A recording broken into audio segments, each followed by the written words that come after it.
వేదికను అలంకరించినటువంటి పెద్దలకు నమస్కారాలు తెలియజేస్తూ గౌరవ బీఆర్ఎస్ పార్టీ మండల అధ్యక్షులు కిషన్ గౌడ్ గారికి మరి అదేవిధంగా మన విజయ్ కుమార్ బండ్రాల సర్పంచ్ గారికి మన దేశ్ముఖ్ సర్పంచ్ జంగన్న గారికి మన గౌరవ వార్డు మెంబర్లకు మరి అదేవిధంగా మన గ్రామం నుంచి ఈ ఏకో టౌన్ పరిస్థితులు ఏంది, దీనివల్ల మన ప్రజానికానికి ఎలాంటి హాని కలుగుతుందనే ఉద్దేశపూర్వకంగా మనం ఏర్పాటు చేసుకున్న మన సర్పంచ్ గారి ఆధ్వర్యంలో ఏర్పాటు చేసుకున్న మీటింగ్కు హాజరైన పెద్దలందరికీ నమస్కారాలు తెలియజేస్తూ అదేవిధంగా మన పత్రికా మిత్రులకు నమస్కారాలు తెలియజేస్తున్నాం.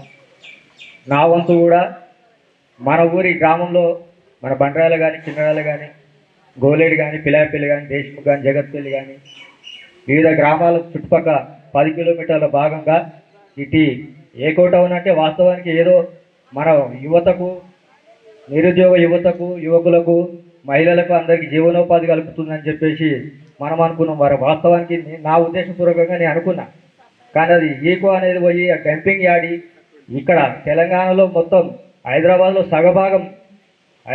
సగభాగం ఉన్న మురికినంతా తీసుకొచ్చి మన బండల భూమిలో ఇడికే యాగమై ఉన్నాం కాబట్టి దాన్ని తీసుకొచ్చి మళ్ళీ ప్రకృతికి చాలా ఇబ్బందికరమైన పరిస్థితులు ఏర్పడతాయి.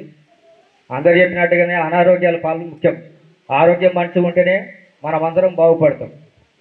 ఇప్పుడు ఈ భూముల సంగతి పక్కకు పెట్టు, ముందు ఆరోగ్యంగా మనం ఉండాలి.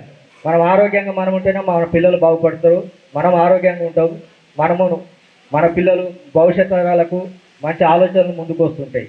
ఇట్లాంటి పరిస్థితులని ఇట్లా కాలుష్య నివారణలకు ఎల్లుండి మనం ఇబ్బందులకు పాలైతే ఎవరికారు మనం నిద్రపోయినట్టు కూర్చుంటే చాలా ముందు ఇబ్బందులు ఎదుర్కోవాల్సిన పరిస్థితులు ఏర్పడుతున్నాయి.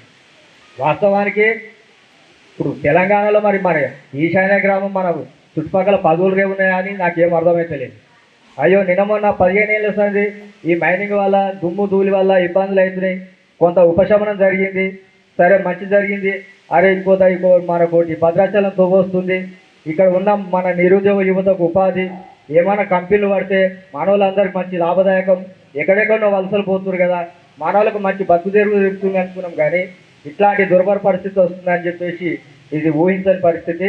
కాబట్టి మనమందరం యువత మొత్తం మేల్కొని ప్రతి ఒక్కరం చేయుతని తీసుకొని అందరికందరము ఏకీపోయి ఏకమయ్యి ఒక్కతాటిగా గతంలో కూడా మనం ఒక 1.5 years మనం పోరాటం చేసినాం.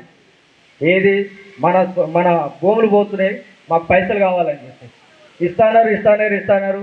వాస్తవానికి మన గత బీఆర్ఎస్ ప్రభుత్వంలో మన మిత్రెడ్డి కిషన్ రెడ్డి గారు ఒక బోర్డు పెట్టి ఇనాగ్రేషన్ కూడా చేసిండు.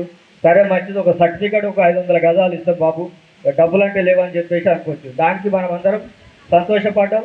అంతేలే ఎలక్షన్ కోడ్ వచ్చింది, అది అంతే పోయింది. ఈయన కొత్త కానూన్ వచ్చింది, కొత్త ప్రభుత్వం వచ్చింది, ప్రజాపాలన వచ్చింది, అంతా పంచిపెడుతుండే. ఆయన వచ్చి రేవంత్ రెడ్డి వచ్చిండు, ఇక్కడ మల్రెడ్డి రంగారెడ్డి వచ్చిండు, అంతా పంచిపెడుతుండే. ఇప్పుడు అందరం దీన్ని మంచిగా నిమ్మడంగా ఉండాలి. ఏం చేస్తలేడు ఆయన.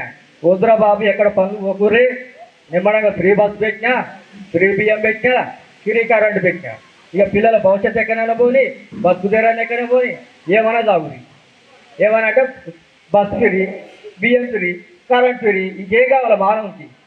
కూడు గుడ్డ తిండి ఈ 3 ఇస్తుడు. మరి మిగతా పరిస్థితులు ఏంటి? ఎక్కడ పోవాలి మనం? మన పిల్లల భవిష్యత్తు ఏంటి?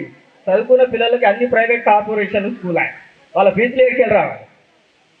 ఇట్లాంటి ప్రభుత్వాన్ని ఎంచుకొని మనం చాలా ఇబ్బందులలో పడుతున్నాము.